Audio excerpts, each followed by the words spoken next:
आज वैसे तो 25 दिसंबर है, क्रिसमस है, हिंदी में इसको दिन कहते हैं। हर त्योहार मनाना चाहिए, लेकिन पता है आज ऐश्वर्या के एजेंडा पे मैं उस दिक्कत की या उस मुद्दे पे या उस मुद्दे को एजेंडा बनाना चाहता हूं जो आज हमारे देश का सबसे बड़ा मुद्दा है और उस पर कोई बात नहीं करना चाहता, जो हमारे देश की सबसे बड़ी दिक्कत है लेकिन उसका कोई सॉल्यूशन नहीं निकालना चाहता, जो हर प्रदेश की, हर जिले की, हर सिटी की, हर शहर की सबसे बड़ी दिक्कत है। आपके शहर की, आपके गांव की, आपके कस्बे की, आपके जिले की, आपकी सोसाइटी की, आपके एरिया की सबसे बड़ी दिक्कत अगर कुछ है तो वो जनसंख्या है, अगर कुछ है तो वो आबादी है, अगर कुछ है तो वो सिर्फ और सिर्फ नंबर ऑफ पीपल है, पॉपुलेशन है, जनसंख्या है, आबादी है।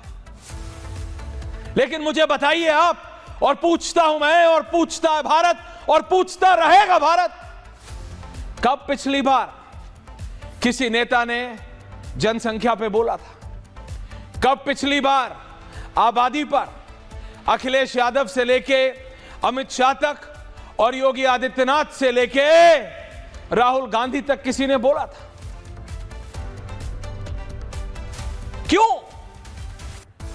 क्यों इस देश की, हिंदुस्तान की, भारत की सबसे बड़ी दिक्कत, और जिस दिक्कत की वजह से 1001 और दिक्कतें बड़ी होती हैं, 1001 दिक्कतें और ज्यादा कॉम्प्लेक्स होती हैं और ज्यादा परेशानियां पैदा करती हैं, उस मूलभूत दिक्कत की वजह से, वो है आबादी, वो है जनसंख्या, जो कि रुकने का नाम नहीं ले रही है। लोग कहते हैं नंबर में हम कम हैं, नहीं तो हम चीन के बिल्कुल 19-21 का फर्क है। चीन ने अपनी आबादी पे ब्रेक लगा दिया था, ब्रेक यानी हैंड ब्रेक और पेडल ब्रेक दोनों। कहने का तात्पर्य यह है कि चाइना ने कंट्रोल किया। भारत में क्या हुआ? लेट 80s यानी 84-85 के बाद से लेके 2002, 3, 4, 5 तक ऐसा लगा सिर्फ एक ही नारा होता था, हम दो हमारे दो, छोटा परिवार सुखी परिवार, हम दो हमारे एक, बढ़ती आबादी से खत्म हो रहे संसाधन रोको, इसे नहीं तो पृथ्वी हो जाएगी निर्जन, क्या क्या जन्म नियंत्रण ही जनसंख्या नियंत्रण का समाधान, बच्चे दो ही अच्छे, क्या क्या नहीं। पर क्या यह सिर्फ सनातनियों के लिए था? क्या यह सिर्फ हिंदुओं के लिए था? क्या जनसंख्या पे लगाम लगाना, क्या छोटा परिवार सुखी परिवार सिर्फ सनातनियों के लिए है? क्या हम दो हमारे दो सिर्फ हिंदुओं के लिए था? बच्चे दो ही अच्छे, आपके दो बच्चे होंगे, आप बेहतर जिंदगी बना पाएंगे, ये बोल बोल के, मैं नहीं कह रहा हूं गलत है, पर ये बोल बोल के ऐसी सिचुएशन पे ले आए हैं कि आज ओवरऑल हिंदुओं की पॉपुलेशन कम हो गई है और मुस्लिम पॉपुलेशन दुगनी से ज्यादा हो गई। ये मैं नहीं बोल रहा हूं, डेटा बोल रहा है। आज जो भी मौलाना, आज जो भी इस्लामिक स्कॉलर मुझे काउंटर करें, फैक्ट पे काउंटर करें।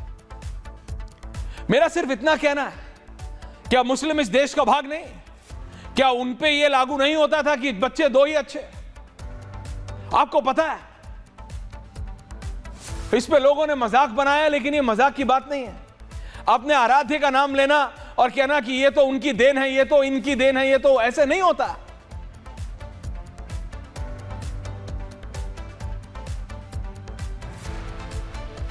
लोगों ने कहा अल्टीरियर मोटिव है, मुस्लिम धर्मगुरु, मुस्लिम नेता जानबूझ के लोगों को ये बरगलाते रहे, ये बोलते रहे कि आबादी बढ़ानी है, पॉपुलेशन बढ़ानी है, पॉपुलेशन बढ़ेगी तभी हमारा से बढ़ेगा, पॉपुलेशन बढ़ेगी तभी जो हम चाहेंगे वो होगा, पॉपुलेशन बढ़ेगी तभी हम हिंदुस्तान में वो कर पाएंगे जो हम चाहेंगे, जो कि पूरी तरह से गलत है। एक रोटी है साहब, हिंदुस्तान एक रोटी है, उसके कितने टुकड़े करोगे?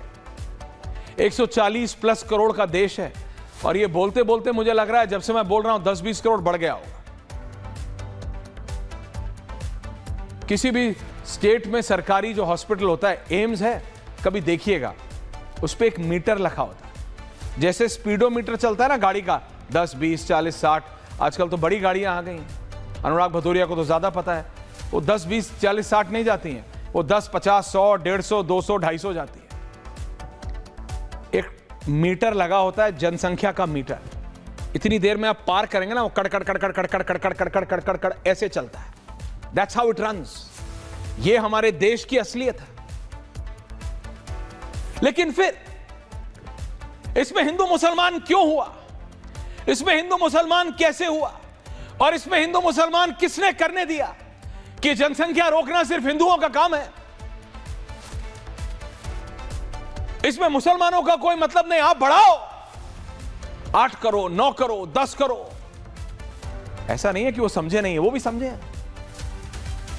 मां बाप हैं, कितना पैसा कमाओगे, कितने बच्चों में बांटोगे, बच्चों को पढ़ाना लिखाना, अच्छा खाना कैसे करोगे?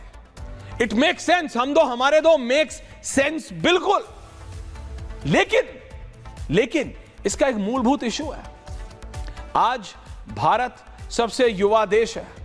दुनिया बोलती है भारत के पास क्या है, पॉपुलेशन है, यह बोलती है।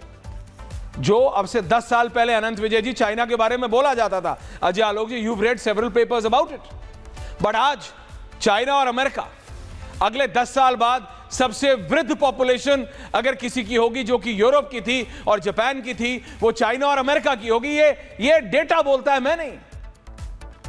हमारे देश की आज की तारीख में कोई स्कीम लाइए, नई सड़क बनाइए, जब तक वो फ्लाईओवर बनता है उस एरिया में इतनी पॉपुलेशन हो जाती है कि वो एक फ्लाईओवर कम लगने लगता है। ये असलियत है कि नहीं है, मैं आपसे पूछता हूं।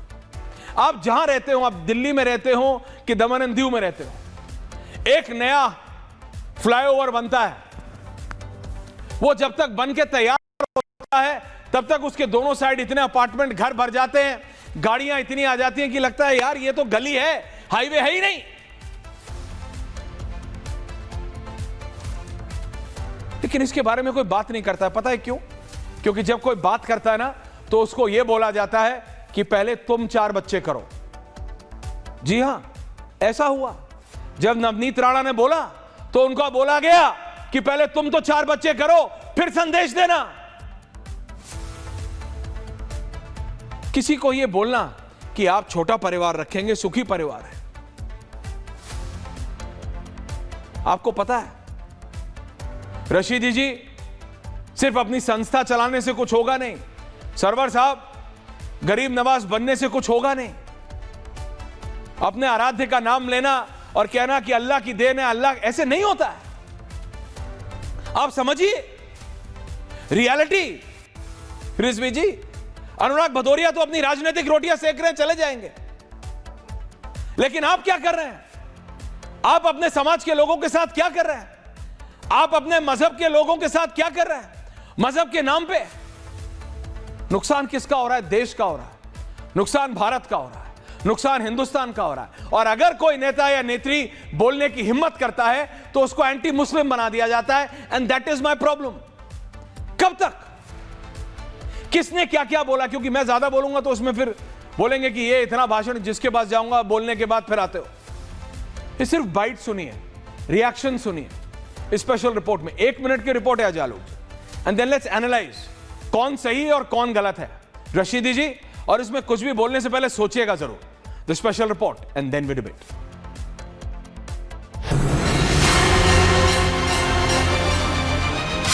दुनिया का कोई भी धर्म मुल्कों की सीमा में बंधा नहीं है, लेकिन जैसे ही हिंदू धर्म हिंदुस्तान की सरहद को पार करता है, वो निशाने पर होता है। मिसाल के लिए बांग्लादेश के हालात देखिए।